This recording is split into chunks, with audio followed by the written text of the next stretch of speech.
And what I really wanted to do was spend some time going around the room and asking people about what were the things that really stood out, and but more than anything else, is there anything that you think's missing? Anything important when you're talking about the future property services that you think we haven't got yet? Is having a plan for sustainability, for sort of net zero by 2030 enough? Shouldn't we be already on that plan? The second bit was, given what we've heard in the room today, we think the group thought communication about repairs and maintenance is so important, it needs calling out as its own thing. And the third bit was about sustainable communities. I was going to just answer to David, any thoughts on those points? On the EPCC 2030 target against the net zero 2050 target, it's all about affordability. And in fact, the government grant that's available at the moment is about funding to EPCC. And our investment plan is very much based on some match funding, so our own resources supported by grants. So unless we see more grants available, then it's absolutely to EPCC, and then we spend the next 20 years to 2050 moving to net zero. And by then, post 2031, we'd hope costs will be down. There will be more options around moving to net zero. But I'll take your point, Tim. Could we be more ambitious?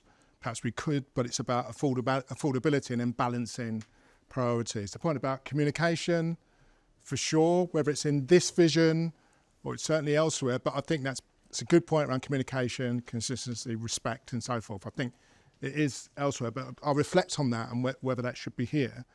And this point about sustainable communities, and in fact, there is you don't see it here, but there is in the broader strapline, if you like, statement for property services, it does talk about create communities that thrive and people want to live in.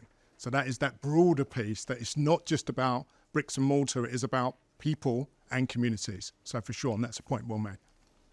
The reality of the world we live in is an ageing population. There's no mention of adaptations enabling people to stay in their homes for longer. Yeah, I mean, I did say about vulnerability and understand who lives in our homes, what their needs are, and for sure that does include things like adaptations, because of course we want people to stay in their homes where they want to for as long as possible.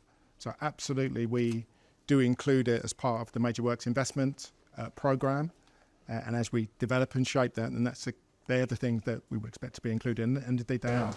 We're talking about an increased elderly population. So many of us at L&Q are more elderly and frail. Yeah. I'm on a third floor, I can't breathe, I can't get up and down. There's many. I'm trying to explore with L&Q about any shelters accommodation or blocks. I can't get any information out and refer back to the council or apply for rehousing. Are you planning any new build to facilitate your increased elderly and frail population in your residence, so that some of your new build is dedicated towards old people's homes, complexes? Yeah. Comment specifically on new build sheltered housing. I mean, we have Jackie. Whether that's Jackie on the new build. Jackie coming in from the side to talk about new build.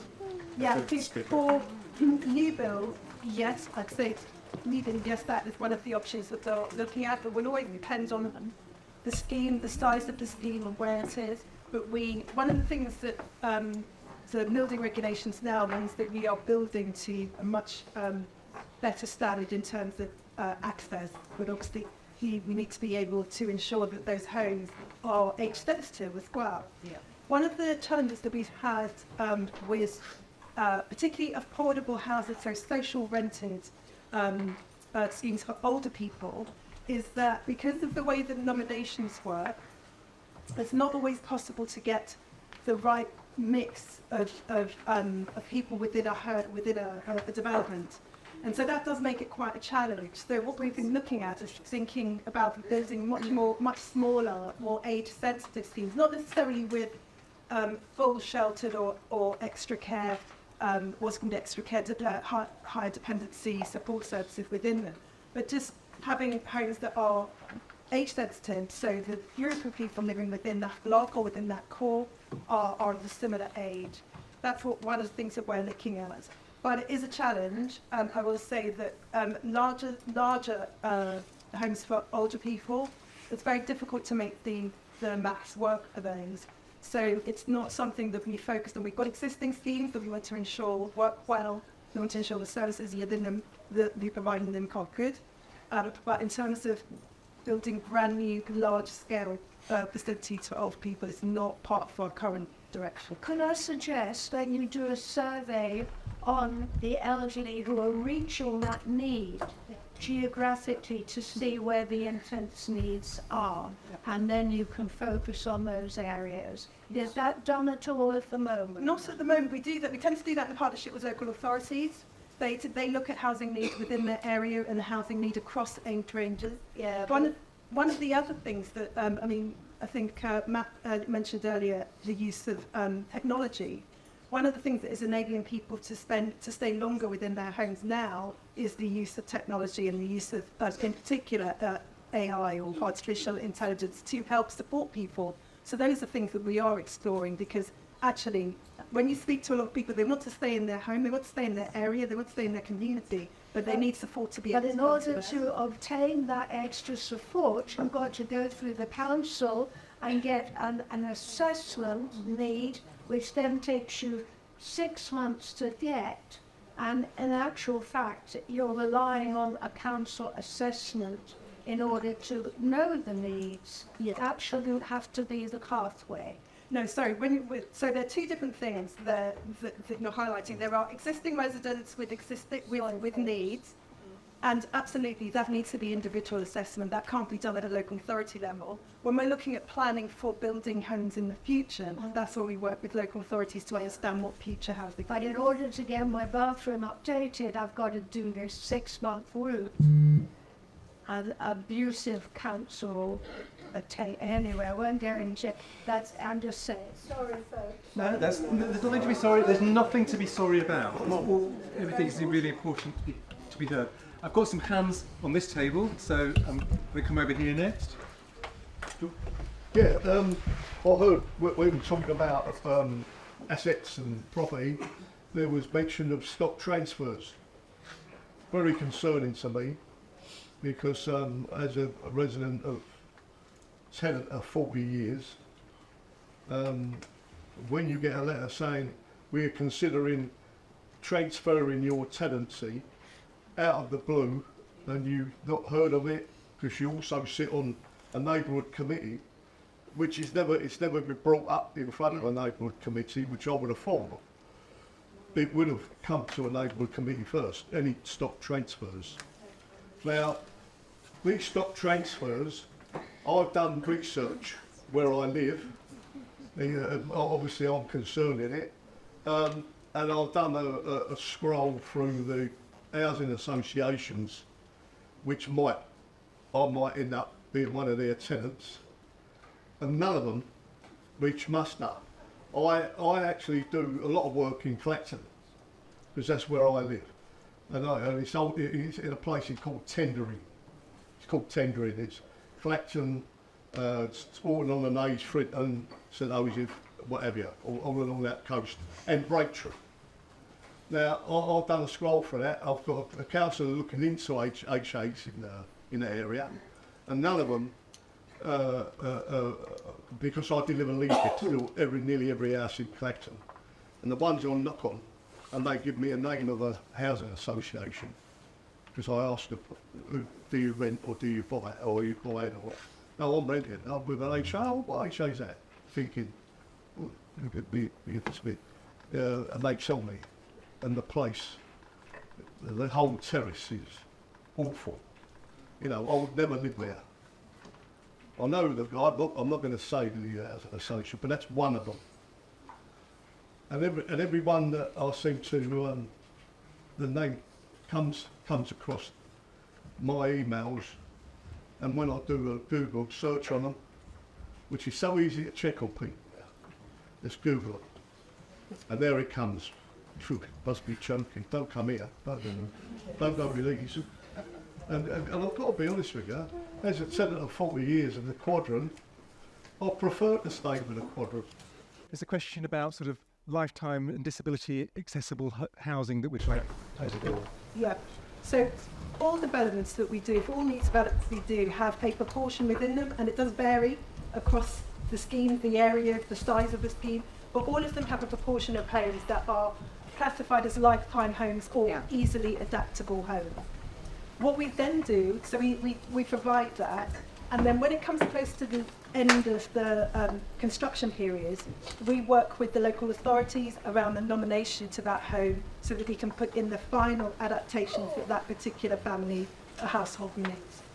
So we do provide homes that are easily adaptable. Sometimes they're fully adaptable when people move, fully adapted rather when people move in. And we try to increase that proportion wherever possible, but we always provide a minimum, at least the minimum that's required, and we then try to increase upon that. That I do feel that that's something that needs to or Yes, I mean, the good thing about, and I mentioned building regulations earlier, the good thing about building regulation, generally it improves all delivery of housing and the quality standard within that, and things like accessible homes, level access homes are a standard requirement now. Or your ground floor in any property has to be level access, and that comes through building regulation. Yeah. So all of us try to build upon that, to do a bit more than that. And as I said, we always have a proportion that are wheelchair adaptable or fully adapted for our residents. I think there are some associations that are 100% of what they do is adapted housing, and they are quite specialist, and we work with that. We kind of share ideas with them to make sure that we are developing in the right way. And wherever we can, we do try to improve upon it. But it is, again, it is something, it's part of our portfolio, but it's something that we try to do as much as we can, but we have many constraints, have many challenges, and many things that we need to balance. There's a feeling that one in the middle, about 70-30 split on spend, was a bit questionable how well that resonates with residents. You want your organisation to be getting it right, but how well does that resonate? But in terms of the things missing, some of the things we've heard before about the customer service wrapped around the property services offer is really, really critical. But something new that we haven't heard yet is thinking about the skills needed to deliver this vision in 2031. People who repair air source heat pumps are different to the people who repair gas boilers today. And what do we do about that? What as a large organisation in that sector we're going to do about it? To do about that? And David, just your last final thoughts on that skills point, because I can imagine it's quite close to your heart. Yes, the skills point is an excellent point, because we know we don't have enough engineers, for instance, to deal with heat pumps. We've got we've got an ageing workforce to deal with gas boilers. I think the average age of a gas engineer is about 55 in London, and increasing by the year. We're going to run out of gas engineers, but actually we're not bringing through enough engineers with green skills. So it's something like there's about 3,000 heat pump engineers in England at the moment. We could need 30 or 40,000. Not 3,000, we need 30 or 40,000. So it is an issue. We recognise it's an issue because we don't have enough scaffolders, we don't have enough roofers. So current supply, but also future supply, we don't have enough, and there's some work that we're doing in partnership with Inner Circle and the London Housing Coalition, and indeed Fiona chairs the board on building skills for the future, where we're looking at the data, what is it telling us about current need and future need, and what we need to do to bring people in to the sector, but also train them so they're able to address the demand for the new world, if you like. On that, just quickly on the 70-30, I mean, that is a good point. I mean, that's an aspiration, and very few organisations get it right. But actually, if you think about it, if we're renewing more for a major works programme and deliver it over 10 years rather than 15, say, that reduces repairs demand, that reduces the need to raise repairs. So that's why we think it's attainable, and then supported by technology that allows us to, with good data, to intervene and deal with the issue even before. I mean, my optimal model is actually we're getting to things even before you're even aware they're an issue. Isn't that the kind of predictive way that we should be working? The technology's there, actually. It's there. We're just not fully using it and we can't fully fund it. So 70/30 is there as a guide. That's our aspiration. But if it needs to be slightly different, then of course we will make sure that's the case. Okay, brilliant. Thank you very much. And thank you very much, because we've covered property services and a bit of development at the same time. So And done twice as much. Thank you. And I'm encouraged by the lots of greens. So thank you. And we will be collecting up everybody's thoughts as well as what we discussed today.